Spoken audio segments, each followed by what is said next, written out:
Hey everybody, I'm Sarah, the Real Simple Mama, and I'm going to do a review of our Rugged Ranch Coop, the Omaha, 1 year later.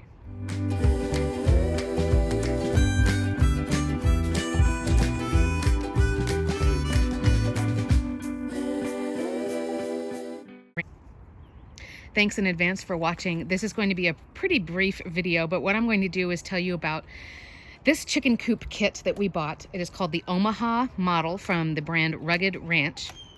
You can buy it online. You could potentially order it from your local Tractor Supply or other farm supply store. So we ordered and put together this coop a year ago. And what I'd like to do, as it's spring and people are starting to look at buying chicken coops again, is to give you just a really honest review of what we like about it, what we don't like, and some of the mods that we have done to make it work for our flock. Lacey's going to add in her criticisms as well. And I'll tell you real quick, I'm not affiliated with Rugged Ranch at all, so I can say what I want. This is not a branded or affiliation post. First, the things that I like and don't like, and then I'll tell you some of the things that we added. The instructions were actually really great. The only thing that was frustrating is that when we bought it, it came in multiple boxes, so you might want to open all of the boxes before you start the assembly.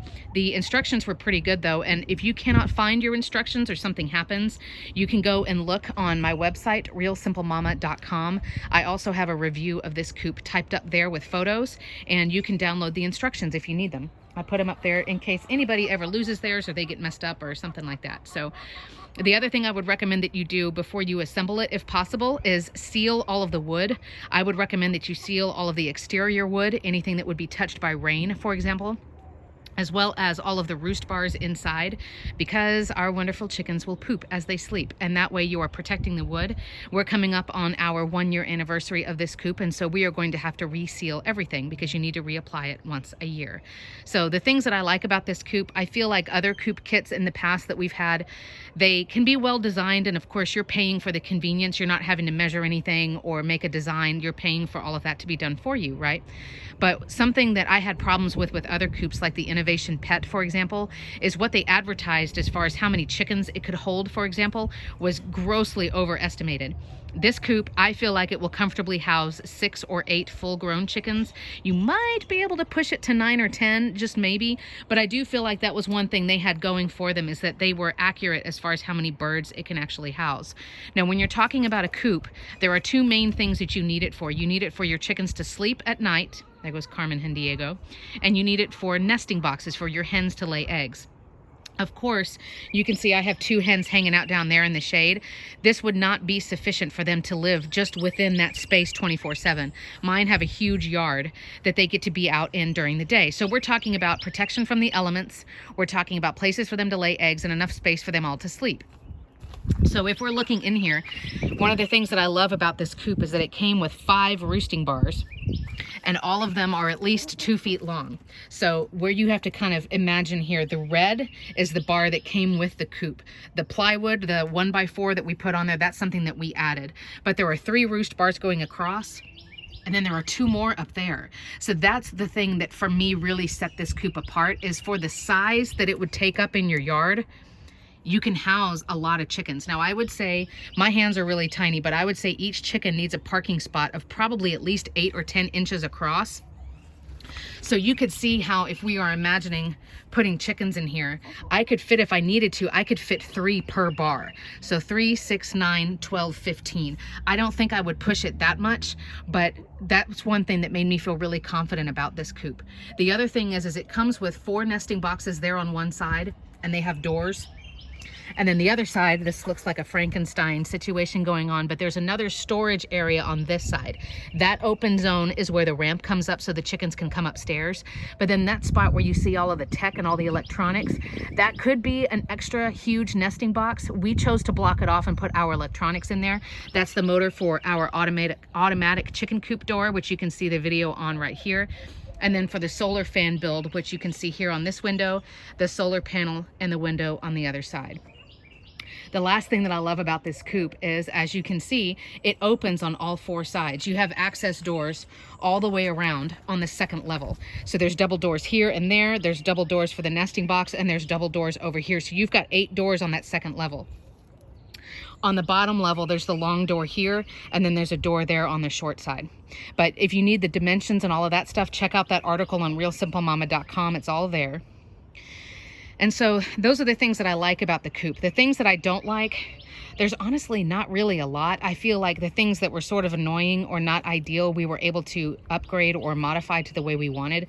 I think the main thing that I don't like is there are two minor complaints. The first is that spot that we used for a storage space. It's kind of a waste of space in my mind, unless you want to use it for storage, whether you're putting in, you know, whatever material you use or extra food or poultry dust or whatever. It's way too big to be a nesting box.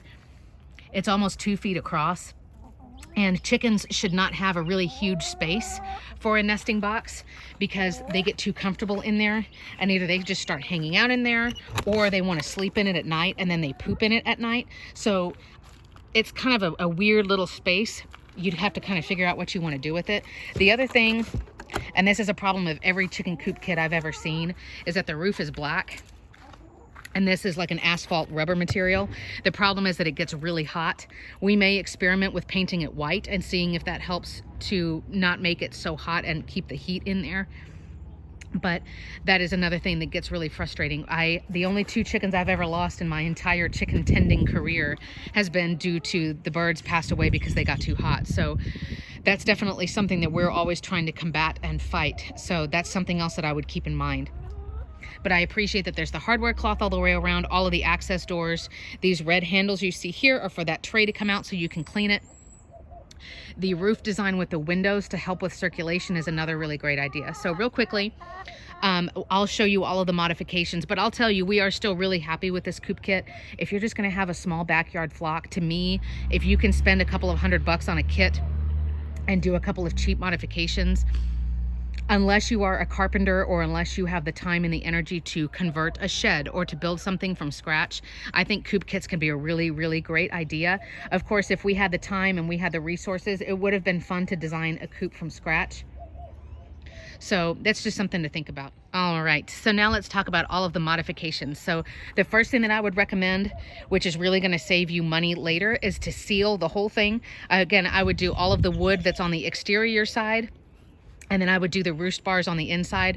That will just help the longevity of the wood so that it lasts for years. The next thing that I think is really important is I would block off that area, the little storage unit area. You could just use chicken wire or something like that, but I would not use that for chickens. I feel like it's not a good shaped space for a nesting box. Nesting boxes need to almost be a little bit uncomfortable, like big enough for a hen to sit in, and that's it. So think about something else you can do with that space. Thirdly, I would use the roost bars that exist because they're pre-cut to fit into these little slots like you see right there. See how it fits? But chickens don't grab onto stuff like this when they sleep. They like to sleep flat-footed. And actually in the winter, they sleep flat-footed, and then they fatten themselves up and sit on their feet to keep their feet warm. So it really is more to your advantage if you can get a 1x4 or plywood or some kind of wood that's not gonna be all scratched up. So you need to sand it and make it smooth. And I wouldn't worry about it being treated with anything other than a sealant.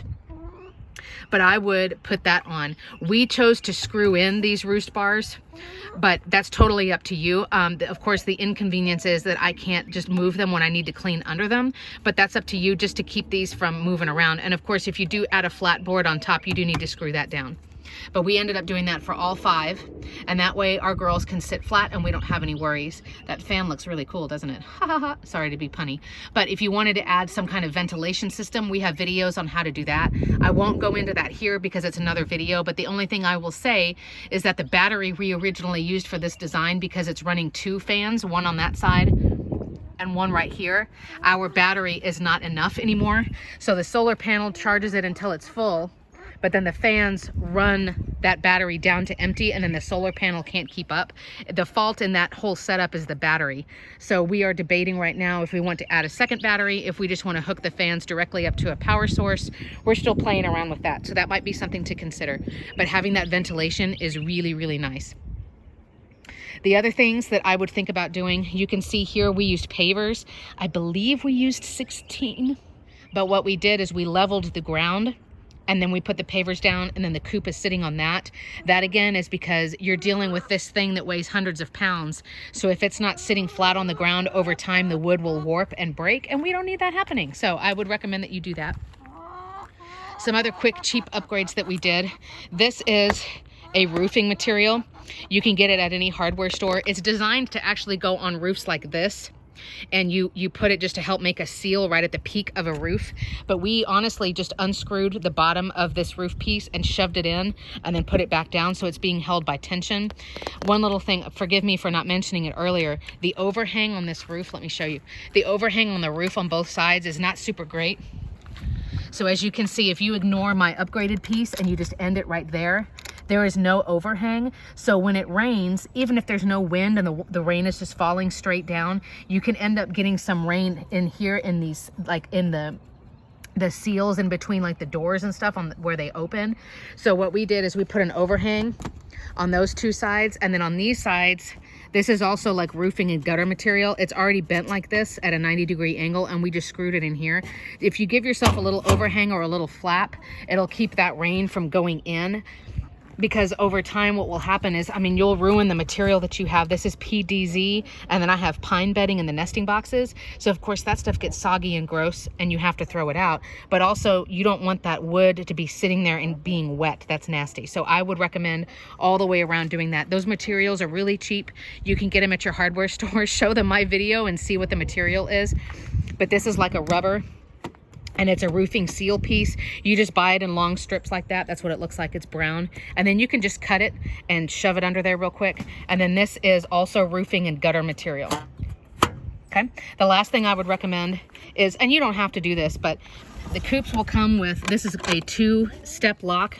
Let me shove it in here real quick. This is a 2-step lock. So you have to lift it and then turn it. So these are good predator-proof locks. You can always upgrade locks if you want to, just to keep raccoons and possums and that kind of thing out. But as I open my door, if you want to leave the doors open, I would suggest putting just this really cheap, really quick hardware. It's just a little hook and loop closure. And that way you can leave your doors open and they're not banging around. We chose to do this on the 2 doors on this side and then on the opposite side. So we have 4 of those on there. Another quick, easy thing, but it really helps because now this is open and it's not gonna bang and like slap one of my hens in the face. Right, Tal? Chick, chick.